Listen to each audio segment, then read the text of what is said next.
This is Jibril of Authentic Plus TV. I once again welcome you to another interesting discussion. I'm gonna, we are having a very nice personality on our show today, and he's in the person of Mr. Douglas Opong, yeah. Opong. So we are going to ask him some few questions about what he does. He has a lot of information to offer us.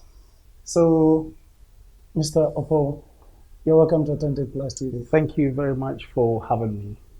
I'm very grateful for this. Yeah, thank you. Thank you. I got information, a little information about you concerning something that you do, and it looks as if it's a new stuff that is entering the Ghanaian business space, and that is Airbnb. Yeah. So when we say Airbnb, what is it all about? Airbnb is just the most popular brand that deals with short-term rental. Rental is what we call assured short-hold tenancy, where people rent a place for 6 months to 1 year or 2 years. But Airbnb is the popular brand that has made renting through short stays by night or 2 nights or 1 week, or renting which is not based on the full tenancy. They have made it popular. But it's not only Airbnb. There are other platforms that also do the same thing. But before I talk about Airbnb, I'll tell a little story about me. When I was growing up, I grew up with 4 siblings with a prison officer father. And in fact, I've written a book about it. It's on Amazon. It's called Pocket Without Holes. The 7 Pillars to Support Your Financial Habits. It's on Amazon. Now, when I was growing up, I had 3 siblings, and we all stayed in one room. And you know how hot it is. We lived in Yendi, in the northern part of Ghana. And a prison officer, his meager salary. So my mom and dad stayed in one room and us stayed in another room. But when we go to school, my friends had bungalows and they had their shoes lined up. And so when I visit them, I ask, why is it that I don't have a room to myself? So one of the key things I did when I was a young boy was, when I grew up, I want to have a house of my own. And so it became my most biggest priority that I wanted to have a home when I grew up. And so as life would have it, when I grew up, I've had my own home, of course, and I have multiple properties in different countries. Wow. And so that dream that I sowed to myself when I was a young boy has been achieved and it's blown out of the water. So I think everybody can do it.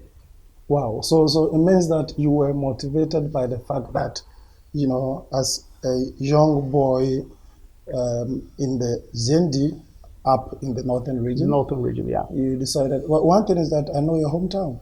All right, that's good. Yeah, yes. It's a nice place, yeah. It's not my hometown, but that's where I grew up. I'm an Ashanti, but I grew up in the northern part. Oh, really? Yeah. That's nice. That's where I grew up, yeah. That's nice. So it means you are a blend of culture. Absolutely, yes. Yes. Oh, that's yes, good. yes. So you were motivated by that scenario that occurred to you at a very young age. Yeah.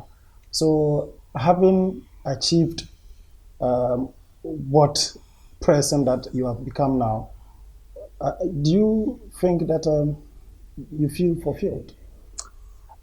Yes, I feel fulfilled that the childhood dream of owning a property has happened, and not just that, also being able to have multiple investments like where we are here at the Signature in Accra. It's a fulfilling thing. But I want to go further. I want to teach people how to invest in real estate. I want to teach people, whether you are experienced real estate investor, whether you're learning, or whether you're dreaming about it, about going into the real estate industry. There are so many aspects of running the real estate industry, businesses. There are those who just invest. In England, we call it buy to let, who just rent the property when they invest in it. There are those who buy rubbish property or derelict property and refurbish it, do up the property and sell. There are those who do short-term rental.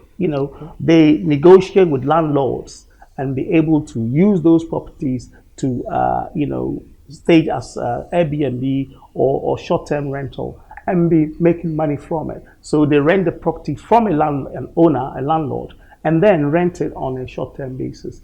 And as I said, Airbnb is just the most known of the short-term rental platforms. There is Booking.com, there is TripAdvisor, there is VRBO, there is Expedia, there is quite a lot. There's Agoda, there is TUI, there's a lot of them. But wow. Airbnb is the most popular. So when we say Airbnb, it's a colloquial term to say short-term rental.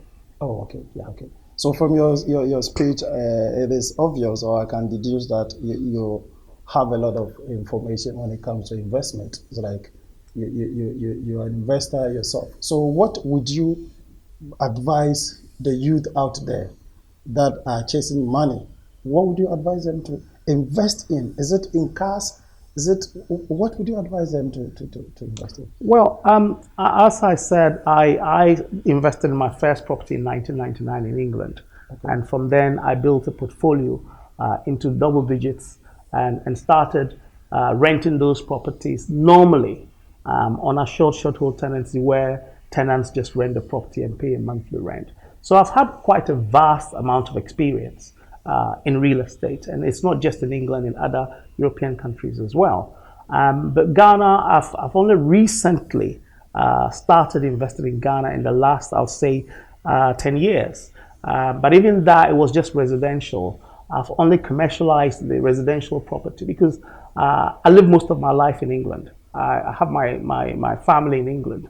And so I didn't foresee them ever coming to stay here now, and the kids are older. And I didn't foresee myself coming to stay here permanently because I've got business interests in there as well. So I wanted to have the best of both worlds. And looking at the real estate market and having been in it in England, I thought that Ghana was a very, very good place to invest as well because of stability of things and the economy and everything, even though recently things are not what they used to be. But I think things are going to be up. But with real estate, you cannot go wrong. Whether it's up or down, you cannot go wrong. So I think my advice to people would be to study the market very well and to do your homework and see how far it will take you.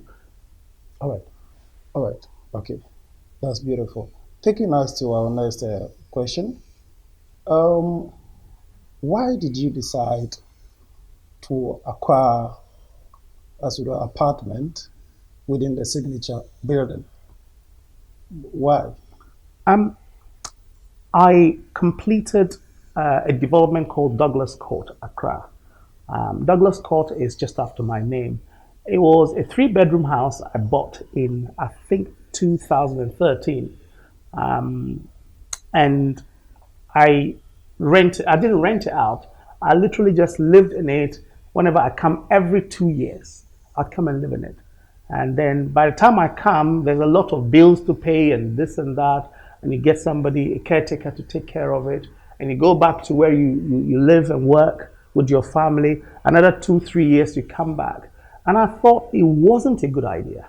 I'm a chartered accountant. So I thought it wasn't a good thing to do because I don't live here. And if you don't live here and you invest in such a property and it's just sitting there gathering dust and bills, I thought it was not wise. So I decided, having been involved in short-term rental, because I have properties in the UK, and I started doing this short-term rental thing around about 2016, 2017. And I realized that it was making a lot of money. A property that would have made me £1,500 a month, normal rental, was making me £3,500, £4,000 a month. So I thought, hey, this has to be good. And that is the basis, the reason why I decided that the property in Ghana, the 3 bedrooms with the boys' quarters, which was fetching me nothing, literally, I was coming to develop it. So I came back to Ghana and I decided that I decided to rejig the property. And out of 3 bedrooms and a 2-room boys' quarters, I created 7 apartments. So 3 bedrooms, 2 bedrooms, and one bedrooms. And we completed that around about 2021 December. So around the same time, I was looking at investing in other properties in prime location in Ghana, and hence the signature. Wow, wow, wow. This is beautiful. That's beautiful because looking at where signature is, one can tell that it's strategically positioned because you are Absolutely. very close to the airport, Absolutely. and I'm sure you would also be closer to the beach, Labadi Beach, I and don't know about that. so yeah, Labadi is not too far from here. The beach is not too far from here, and I think that is strategically positioned by virtue of the airport and all that. So, Mr. Douglas, it means that it's obvious that the information you just released that you were having a building here which was practically fetching you nothing that you decided to Yeah. develop it. There are many of your colleagues out In there the in diaspora. the Yeah. The diaspora. diasporans. Yeah. Some of them are having Yeah. buildings here they've neglected. What would you tell them? Well, I am about to launch Change Your Money Story Academy. And Change Your Money Story Academy is based on the book I've written, which is Pocket Without Holes. And I also have a YouTube channel that it's Douglas Sopong. It's got my name, and my website is douglassopong.com. I'm a business coach. I'm a property investor coach. Now, what I will tell people out there in the diaspora who, if you go through Accra, Kumasi, the cities, you'll see a plethora, number of uncompleted buildings. These are all from the diasporans. Yes. They've taken loans, monies, and borrowed and worked their socks off to build homes for themselves so that when they come home or retire, they can come and live there. Some come in coffins. Some never make it.